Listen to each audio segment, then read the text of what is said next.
Hey everyone, I'm Armor Gaming, welcome back to my channel and welcome to a monster analysis on Makugan. Makugan is a cyborg sent from the future to stop the lethality of Jakugan. However, will the presence of this monster stop the problem that is Jakugan? Or will the remedy be worse than the problem itself? Has anyone thought that maybe Makugan's futuristic skills could break the balance in the present? Futuristic skills, definitely. This monster is, I would say, actually quite insane. I was pretty mind blown. I wasn't expecting her skills to be this great, but seeing them now, it's like, whoa, she's an incredible attacker, and she has a great trait and everything. So first of all, let's start with her power stat. 3729. Yes, this is officially the highest power stat in the metal category. More importantly, in the whole entire game, it is the second highest power stat. It's a few points smaller than that of Rador, the fire legendary monsters, who, let's be real, no one even uses. He has a power stat of 3850, so this monster with a power of 3729, and then when you look at the skills, she can do so much more damage than even Rador can do. She's just phenomenal in her power stat. Her life stat is also quite good for a metal monster, 31,667.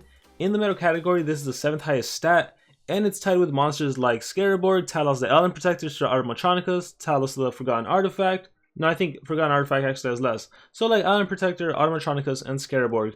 So 7th highest power stat, or 7th highest life stat. And then the speed stat, surprisingly, in the metal category, it's quite significant. It's the 2nd highest speed stat in the metal category. Makugan is only slower than Patient Cyber and the War Master Remtar, but she's oddly enough faster than Deny monsters like Hackster, the Sentinel, and so on. So very interesting. Overall, obviously this monster has amazing stats, and to make things even better, her trait, she's immune to both Deny skills, Stun, and Possession. So the only way to really immobilize her is through freezing.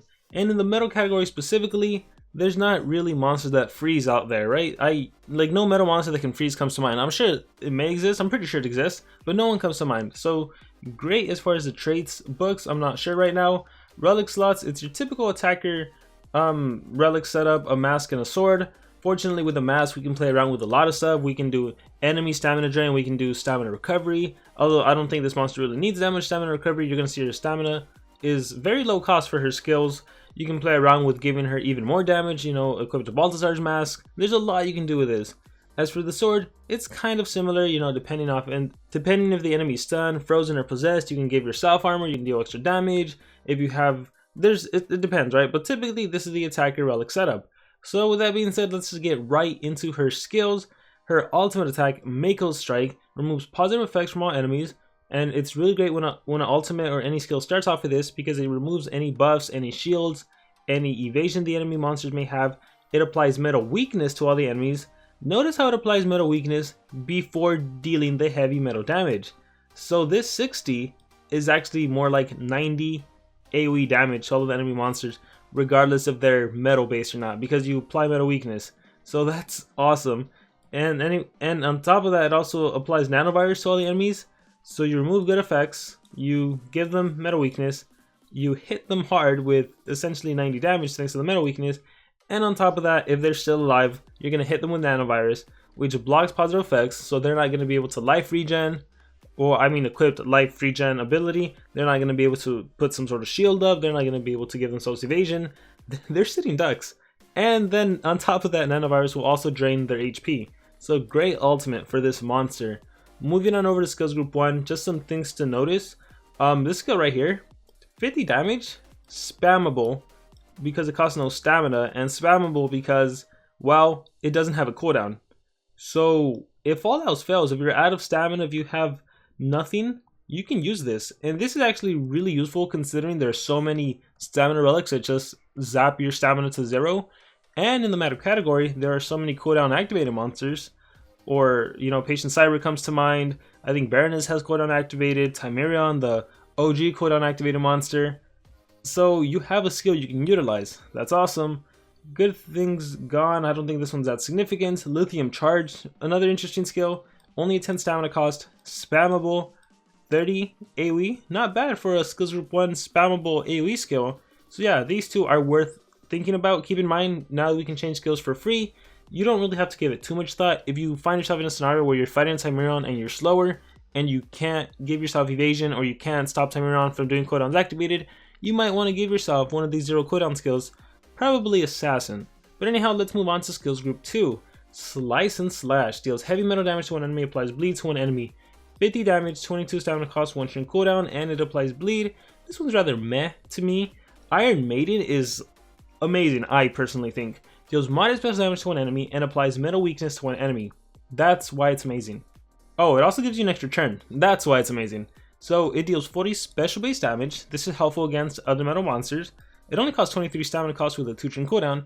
And it's that metal weakness extra turn because this is a setup skill for your other skills. So assuming you ran Lithium Charge, well, that 30 damage is more like 45 to a single enemy monster and 30 to its allies. If you run Assassin instead of 50, that's more like a 75 damage skill. Whatever monster you give the metal weakness to, not only do they take 40 special base damage, they're also gonna take an additional 75 metal base damage. That's 115, and it only costs you what, 23 stamina because this doesn't cost anything? So that's crazy. This monster can easily OTK, even if you're facing ranked up monsters. Easily you can OTK, given her incredible power stat, given the fact that you can use power relics or relics that increase your strength. So that's crazy. The synergy with Iron Maiden is great. Definitely, this is a must-have skill for sure. Bad things come. Look at that. We have a 60 damage skill. When combined with Iron Maiden, you can think of that as 90. 90 and 40, that's 130 damage. Insane. Anyhow, bad things come. On top of dealing that much damage, you also, like the ultimate sort of, remove positive effects. You deal heavy metal damage and you apply nanovirus. Once again, nanovirus blocks positive effects, and you even remove positive effects, so there's no chance of them re-equipping positives or anything. That's awesome. As good as the skill looks, this is more of like you may or may not run it because just take a look at skills group 3. Starting off with Blade's Queen, the superior AoE. This is 40 metal base damage and it applies bleeding to all enemy monsters. Bleeding will drain 10% of the enemy's HP for 3 turns and reduce their damage output by 20%. And obviously Iron Maiden, metal weakness, that 50% boost, that makes this a 60 damage AoE to, well, it makes it a 60 damage metal based attack to a single enemy monster and then 40 to its allies. So with doing Iron Maiden and Blade's Queen, you could potentially kill one enemy monster while damaging the other 2 and equipping bleed. That's very powerful. Next up, we have another special base attack, Reflective Camouflage. This deals very heavy special damage to one enemy, applies metal weakness to all enemies. So here's another setup skill, because you also give yourself evasion. So not only do you set up for your following AoE, you also protect yourself from getting denied or getting killed, because the enemy isn't going to be able to touch you unless they first remove the evasion from you. So if you do Reflective Camouflage, you hit one monster with 50 special base damage, you set up metal weakness, and then a skill like Blade's Queen, this is going to be a 60 metal based AoE to all of the enemy monsters. Then on top of that gives bleeding. Quite significant, right? Assuming it lands and everything. And nowadays, with the way you construct your team, you can even do more damage. If you have an ally that can give your Makugan double damage and increased accuracy, for sure your Blade's Queen will land, and instead of 60 damage, it'll be like 120 damage AoE. Phenomenal, just crazy. And then the last skill we have is Enemies Without Benefits. Removes positive effects from one enemy, deals insane metal damage, applies nanovirus to all enemies. So very similar to Bad Things to Come, with the major thing being this is 70 damage instead of 60, because everything else is the same. And the other major thing is the nanovirus gets applied to everyone, so it's an AoE effect. So obviously Enemies Without Benefits is significantly better than Bad Things to Come. And if you do Iron Maiden followed by Enemies Without Benefits, this 70 damage is more like what, 115. Here we have, that's crazy, right? This is costing you 23 stamina, this is costing you 24, that's 47, and you're doing 115 damage in pretty much in a matter of one turn, while also giving all the enemies nanovirus, and while also removing positive effects, well, from the single ally you target. I think this monster is insanely powerful. Like, no doubt, this monster is one of the best at OTKing. Just one turn knockout, one turn KO. Like, there's no arguing about that. In my personal opinion, the best skill set would probably be Iron Maiden and Skills Group 3. Blade's Queen, Reflective Camouflage, Enemies Without Benefits. Sometimes you will do Reflective Camouflage to set up. And yeah, it'll be straightforward, right? And then on the next turn, you'll do Blade's Queen. Sometimes though, you'll just go for the OTK and you'll do Iron Maiden, Enemies Without Benefits, or maybe even Iron Maiden, Blade's Queen. I think there's even arguments that you could maybe run all the single hits, but I think considering you can OTK and then on the next turn probably OTK again, but I think it's useful having this AoE, especially considering the team synergies. Again, partnering this monster up with a churn transfer monster, or a support monster that once again gives double damage and increased accuracy, and you're pretty much good to go. But seriously, think about it. If you partner this monster up with like a typical Sammy, that gives a 50% damage boost and an immediate extra churn, you're going to be able to do Iron Maiden and Blades Queen right away, for sure eliminate an enemy monster and significantly damage it there too. You can even use that churn transfer to set up reflective camouflage, and on your next turn, do Blades Queen and eliminate everyone. So great, fantastic attacker monster, great trait, great power stat. There's really no arguments for me. It's a pretty straightforward attacker, but a quite significant powerful one at that.